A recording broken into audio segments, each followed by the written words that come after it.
Hello, I'm Essay, your AI essayist. Please note that all content, audio and video in this presentation are AI generated.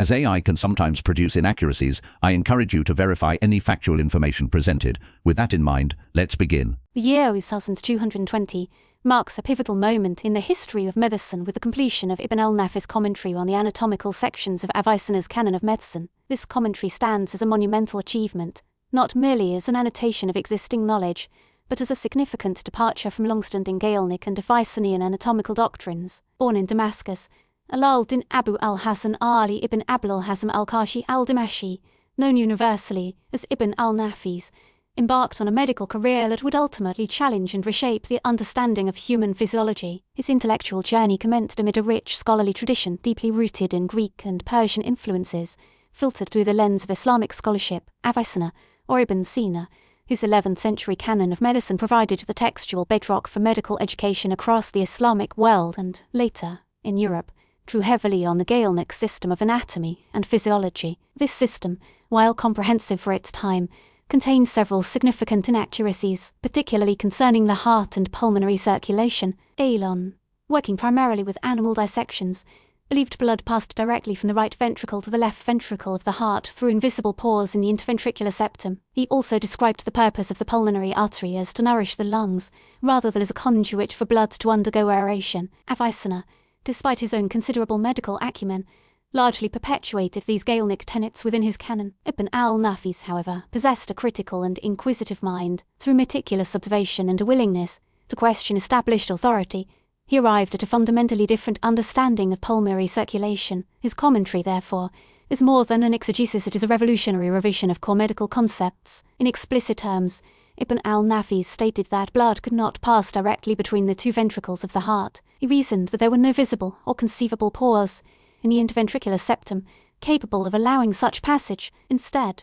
he proposed that blood must travel from the right ventricle to the lungs via the pulmonary artery, undergo purification with air, and then return to the left ventricle via the pulmonary vein. This, in essence, the remarkably accurate description of pulmonary circulation, predating similar descriptions in European medical literature by several centuries. The exact circumstances that led Ibn al-Nafis to this groundbreaking discovery remain a subject of scholarly intrigue. While direct experimental evidence in the modern sense is absent from his writing, his meticulous dissections, combined with a keen sense of anatomical logic, likely played a crucial role. We can infer that his observations of the pulmonary vessels and his understanding of the physiological needs of the lungs led him to reject the Gaelic model. It is also plausible that his knowledge of the relatively small size of the coronary arteries, insufficient to nourish the entire lung, further bolstered his argument for pulmonary circulation. His commentary reveals a masterful understanding of anatomical structures and their functional relationships. The specific mechanisms by which Ibn al-Nafis articulated blood aeration in the lungs display an interesting blend of accuracy and the prevailing scientific understanding of his time. He posited that blood mixed with air within the lungs, gaining a subtle, vaporous quality essential for life. This subtle vapor is akin to the concept of pneuma, a vital spirit believed to be inherent in the air and necessary for sustaining life, a notion resonant with ancient Greek philosophical and medical thought. While he did not identify oxygen or carbon dioxide as specific gases involved in respiration, his understanding of the lungs' role in purifying blood with air represents a significant advance. Moreover, Ibn al-Nafis provided a more accurate description of the coronary circulation than that found in either Galen or Avicenna. He recognized that the coronary arteries nourished the substance of the heart itself, a crucial point often overlooked in prior anatomical accounts. His depiction of the coronary artery's function directly supported his rejection of the interventricular pores, suggesting a closed circulatory system requiring nutrient delivery directly to the heart muscle. The immediate impact of Ibn al-Nafis' commentary within the Islamic world is difficult to fully assess. While his work was undoubtedly read and appreciated by some physicians and scholars,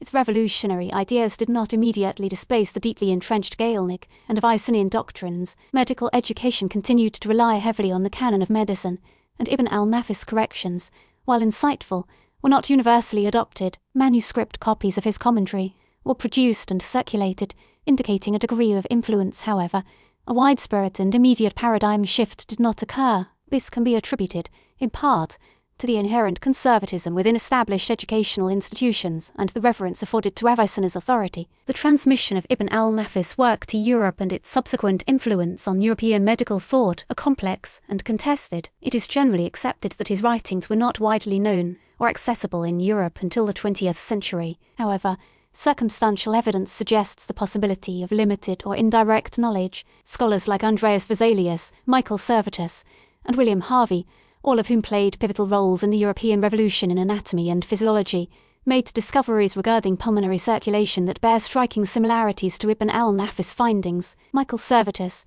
in his theological treatise Christianismi Restitutio published in 1553, included a brief but remarkably accurate description of pulmonary circulation. Servetus was burned at the stake shortly after the book's publication, and almost all copies were destroyed. However, the surviving fragments demonstrate a clear understanding of the circulatory pathway from the right ventricle to the lungs and back to the left ventricle. Some historians have speculated that Servetus may have had access to Arabic medical texts, either directly or indirectly, perhaps through Jewish or converso communities in Spain who possessed knowledge of Islamic scholarship. Similarly, Andreas Vesalius, in his monumental De Humani Corporis Fabrica, published in 1543, expressed doubts about the existence of interventricular pores, though he did not explicitly propose an alternative pathway for blood flow. Vesalius' skepticism, coupled with his meticulous anatomical observations, paved the way for later discoveries regarding circulation. William Harvey, typically credited with discovering a complete circulation of blood,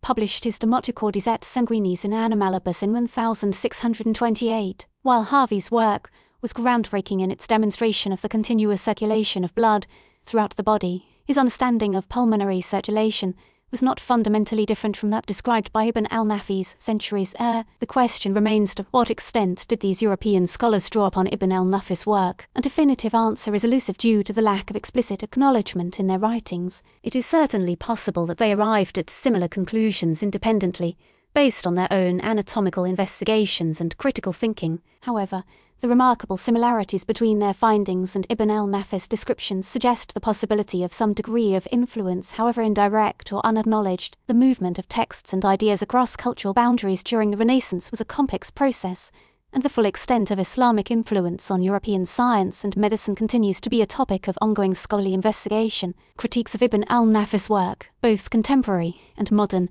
have focused primarily on the lack of experimental demonstration. While his anatomical reasoning was compelling, he did not conduct specific experiments to prove his theory of pulmonary circulation in the way that Harvey later did. Some critics have also pointed out that his understanding of respiration was limited by the prevailing scientific knowledge of his time. He did not, for example, identify the specific gases involved in oxygen exchange. These critiques, however, must be viewed within the historical context of 13th century medicine. Ibn al-Nafis was working within a tradition that emphasized textual authority and anatomical observation over experimental methodology. His achievement lies in his ability to challenge established authority and to propose a more accurate model of pulmonary circulation based on his own insightful analysis. Subsequent revisions and deeper understandings of cardiovascular physiology have, of course, built upon the foundation laid by Ibn al-Nafis and his successors. The discovery of oxygen and carbon dioxide, the development of sophisticated techniques for measuring blood flow and pressure, and the advent of modern imaging technologies have all contributed to a far more detailed and nuanced understanding of the circulatory system. However, Ibn al-Nafis' fundamental insight regarding pulmonary circulation remains a cornerstone of our understanding of human physiology. Ibn al-Nafis' enduring legacy lies not only in his specific anatomical discoveries but also in his demonstration of the importance of critical thinking and independent observation. He exemplified the spirit of scientific inquiry, which involves questioning established authority and seeking evidence-based explanations. His commentary on the Canon of medicine serves as a powerful reminder that even the most revered texts are subject to scrutiny and revision in the light of new evidence and insightful analysis. He represents a high point of intellectual courage. The complexities surrounding the transmission of knowledge and the attribution of credit highlight the challenges inherent in tracing the history of scientific ideas. While the exact influence of Ibn al-Nafis on later European scholars remains a matter of debate, his place in the history of medicine is secure. His commentary stands as a testament to the power of observation, critical thinking, and the pursuit of knowledge. Even in the face of established authority, it embodies the best of Islamic scholarship and exemplifies the enduring quest to understand the intricacies of the human body. His work serves as a vital bridge between the classical tradition and the scientific revolution, a bridge built upon careful reasoning and a relentless devotion to truth. His legacy resonates even now, a quiet testament to the power of independent thought in the advancement of knowledge. The irony that his name is often relegated to footnotes, overshadowed by later, largely Western, figures, provides a subtle, albeit poignant, commentary on the historiography of science itself. It reminds us that the pursuit of understanding is a global endeavour, one that transcends geographical boundaries and historical epochs. It is often subject to the biases inherent in the telling of its story. We really appreciate you tuning in to this AI-powered presentation. Our goal is to push the boundaries of AI in content creation, and your input is invaluable. If there's a particular subject you'd like to see us tackle next, or if you have suggestions on how we could fine-tune our AI's creative prompts, please don't hesitate to leave your ideas in the comments section. We're excited to bring you more unique content very soon.